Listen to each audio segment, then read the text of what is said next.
Olá, bem-vindos novamente. O estudo de caso de hoje é de uma paciente que veio por uma queixa altamente não estética.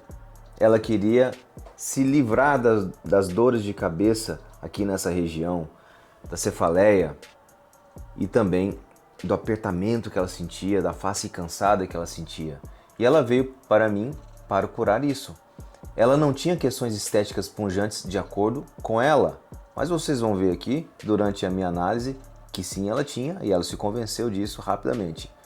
Vocês vão ver como a estética está aliada à função e falta de dores.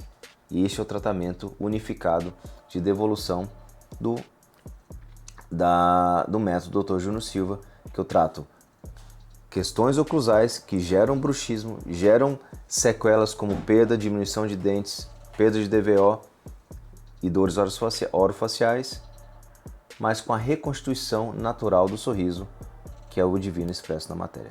Vamos olhar aqui no plano de tratamento da paciente, que eu selecionei aqui as imagens que eu faço. Isso aqui é um recorte do meu plano de tratamento.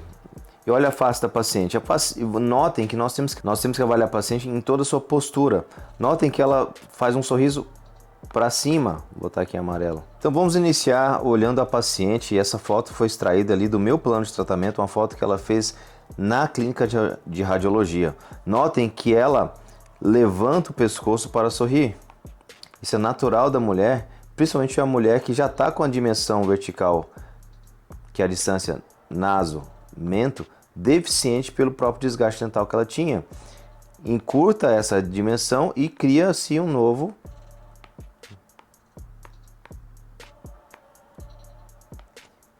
uma papadinha aqui. A gente já começa a fazer análise na forma que o paciente se comporta nas fotos iniciais ali na clínica radiológica. Vamos olhar, vamos prestar atenção aqui agora nos aspectos dentogengivais. Notem como era um sorriso dela, como era a dentição dela. O que eu vejo aqui? Questões de saúde biológica, o ecossistema oral a gente tem que tratar, gengivite. Eu vejo aqui lesão cervical não cariosa restaurada com resina composta.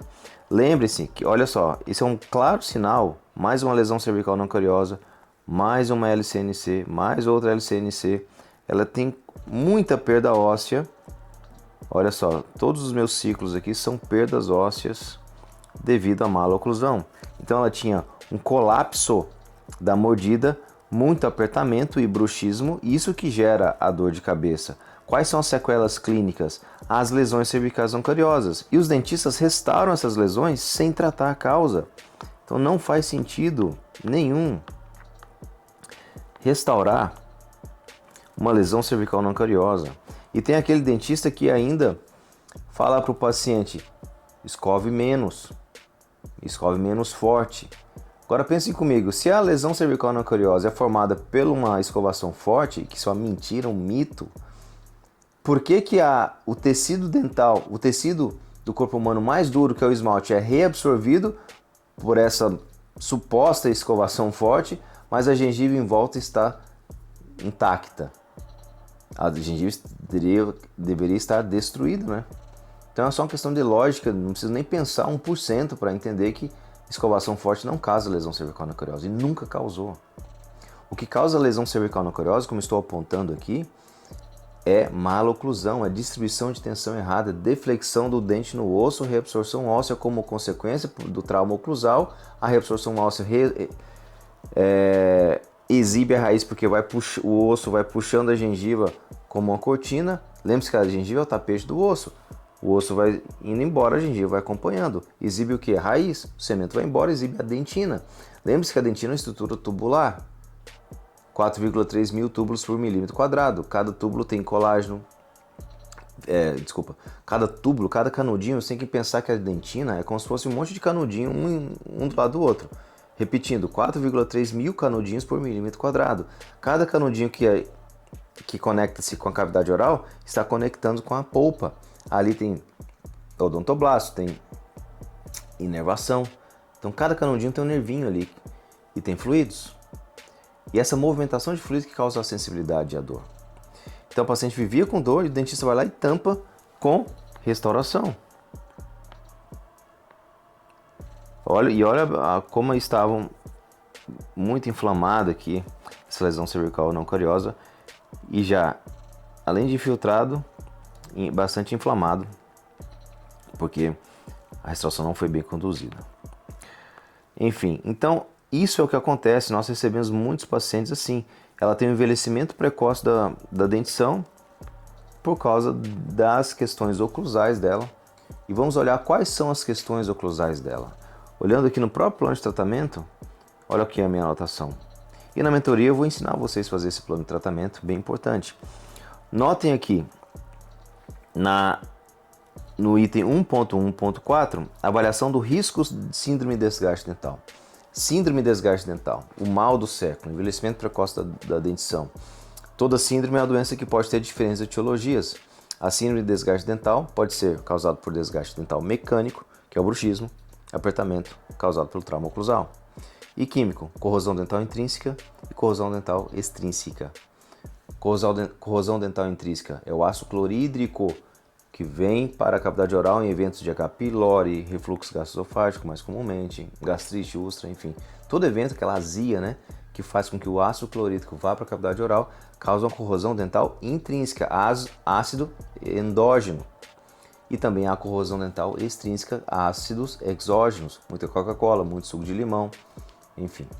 Por isso nós temos que avaliar o paciente em toda a sua plenitude, de uma maneira holística. Voltando aqui para a análise oclusal da paciente.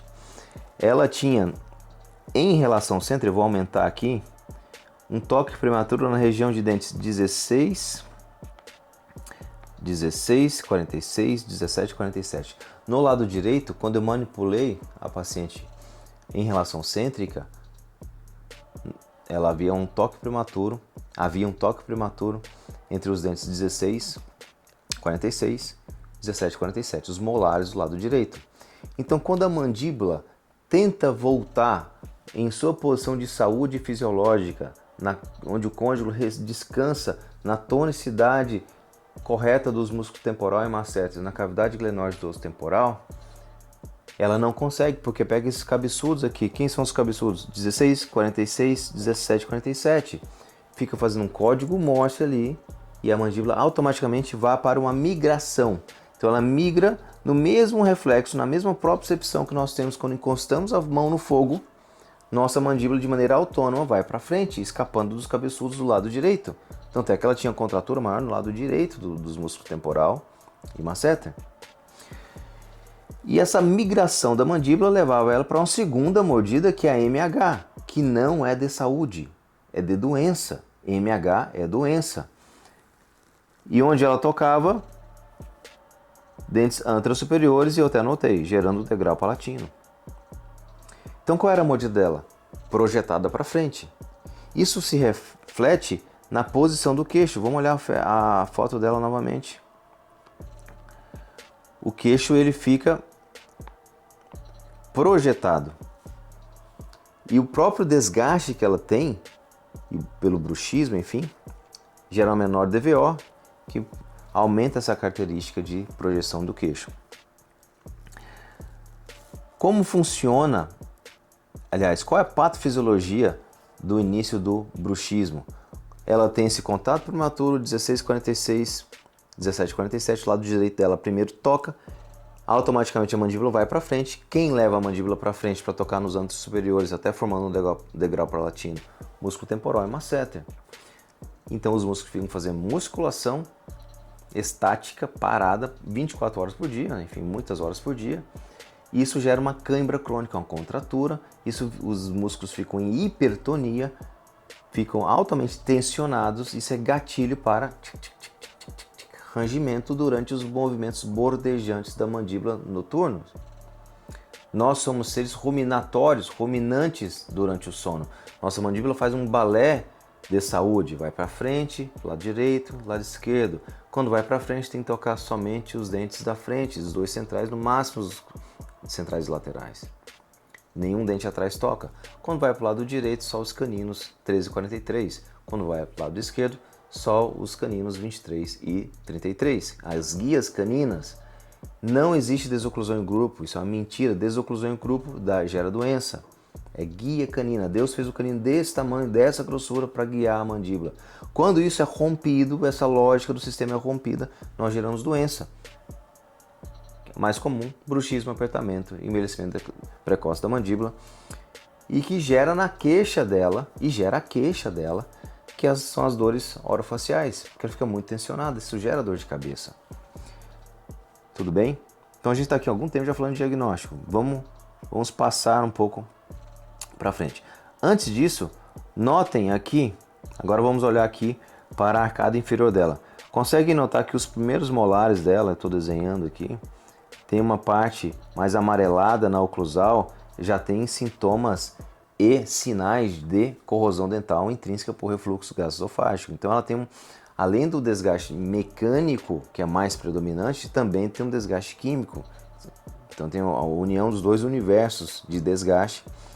O desgaste químico diminui muito rapidamente a DVO e é por isso que ela está com a oclusão colapsada. Então ela aperta a forma de lesão cervical não caliosa e ela range, destruindo os dentes da frente.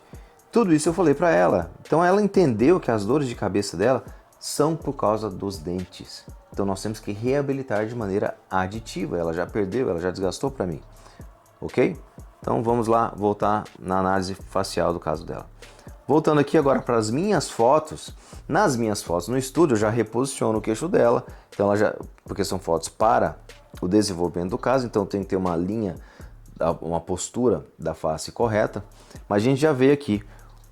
Quando a gente analisa os 3/3 dela, a gente nota que os 3/3 faciais dela, a gente nota que há um desequilíbrio entre os terços superior, médio e inferior.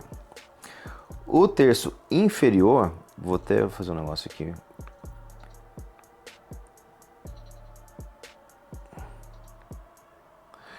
O terço inferior dela está colapsado em relação aos outros terços, superior e médio. O que a gente nota nesse terço inferior da face dela? Vamos agora remover essas linhas. O que a gente nota aqui no terço inferior da face dela? A gente nota um acentuamento do sulco nasogeniano. A gente nota uma projeção do mento. E avaliando agora os aspectos dentolabiais. E também, vamos voltar aqui, uma projeção do mento. E quando a gente olha na face, a gente vê um pouco de ruga. Tem a ver com a dimensão vertical. Vocês vão notar que depois do caso finalizado, essas rugas são atenuadas, assim como o sulco nasogeniano. Agora a análise estética da questão dentolabial. A gente vê um desequilíbrio de corredor bucal, tem muito corredor bucal, ou seja, a estética negra, que seria o corredor bucal, está em excesso aqui a disposição dela. Nós temos que equilibrar. Vamos olhar aqui ela de boca aberta.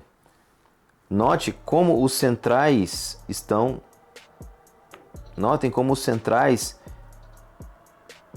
estão menores que os laterais.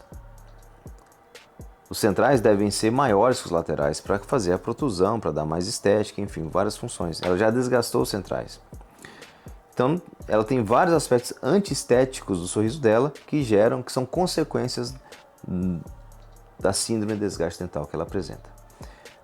Então vamos lá, como a gente vai resolver isso? Então a primeira fase é, eu faço essas fotos aqui com a paciente com a boca fechada, com a boca aberta, vou lá na Zite Dental Lab, no meu laboratório, e eu faço, junto com os nossos cadistas lá, um desenho do novo sorriso dela. No caso dela, eu não quis mudar a personalidade, nada, eu só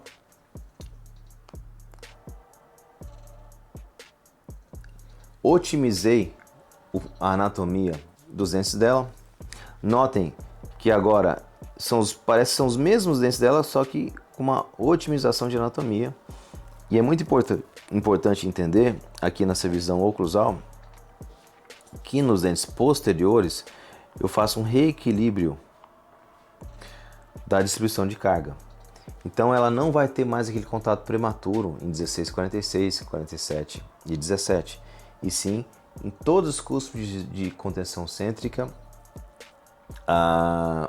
dos posteriores, para que ela possa morder com homogeneidade. Do lado esquerdo, do lado direito ao mesmo tempo, em um novo platô, em uma nova altura de DVO, recuperando o que ela perdeu. Isso conecta-se com a linha ascendente para a distal da linha do sorriso. Centrais maiores, laterais menores, caninos funcionais. Então aqui é o enceramento digital. Esse enceramento digital ele é transformado em um modelo impresso. Olha aqui o modelo impresso. Esse modelo impresso ele vai ser copiado por meio de uma guia e essa guia vai gerar o mockup. Notem aqui nos premolares, onde eu estou riscando, parece que o dente tem um chapéuzinho.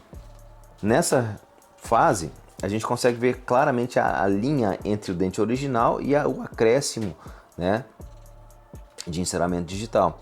Esse chapéuzinho oclusal é o que está levantando a DVO do paciente. E aí aqui a gente vai para as análises. Então olha só, pessoal, a paciente de boca aberta, o que a gente faz lá no laboratório?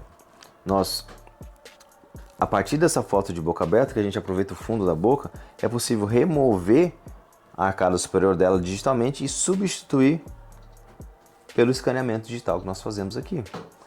Essa substituição faz com que eu possa desenhar todo o sorriso terço inferior da face dela de acordo com a face.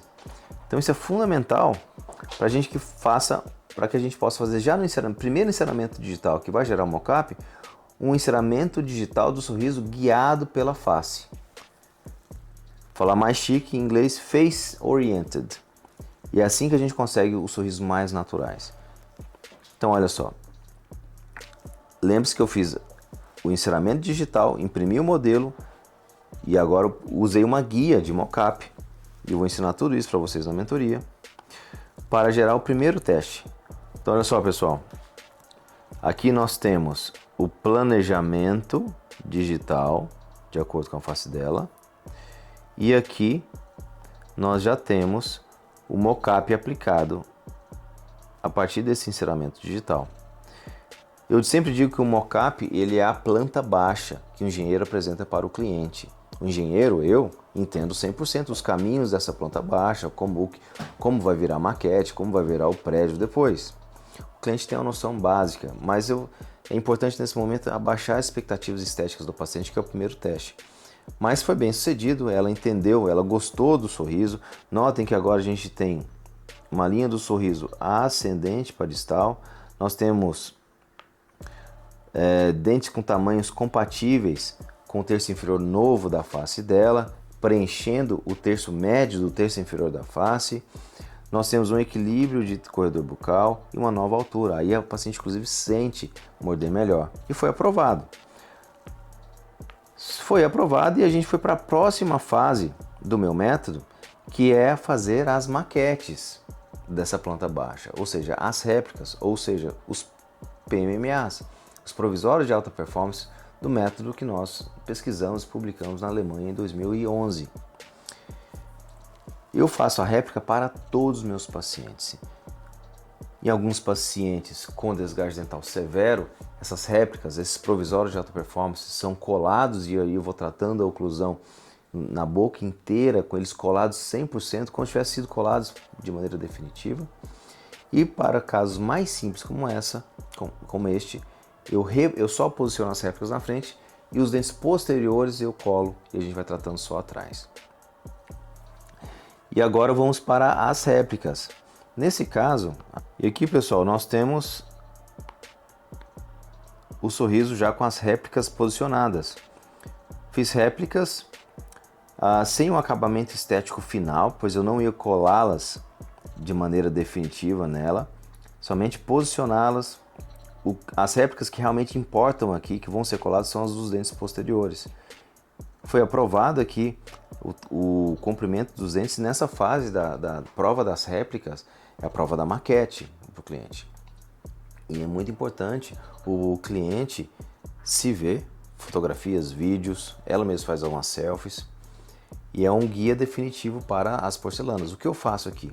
Eu pego essas réplicas, eu considero mais o design geral do sorriso, a altura de mordida e comprimento cérvico incisal dos dentes, posiciono com cimento de glicerina e escaneio as réplicas sobre os dentes. Muitas vezes eu faço ajustes nessas réplicas, diminuo, aumento, crio a meia, enfim, faço o que eu quiser. O planejamento é do dentista sempre.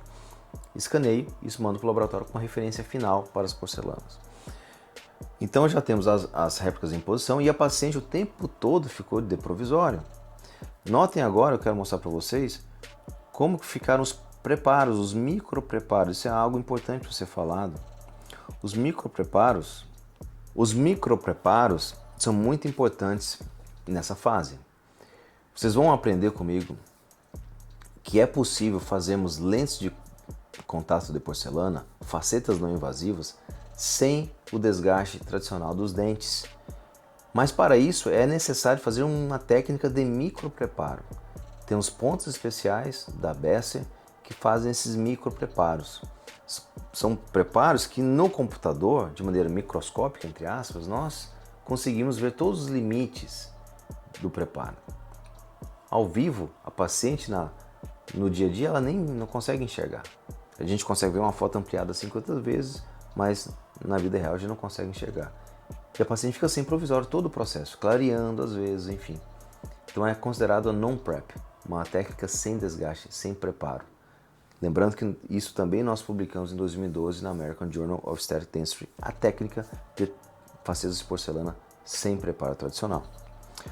Vamos olhar aqui a análise dentolabial dos dentes já preparados. Notem que nessa região aqui, na meia entre o 11 e o 21, eu removi uma resina antiga que ela tinha aqui.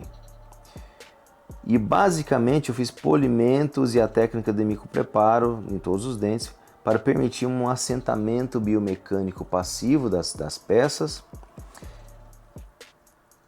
e completar esses dentes que estavam desgastados já pelo bruxismo.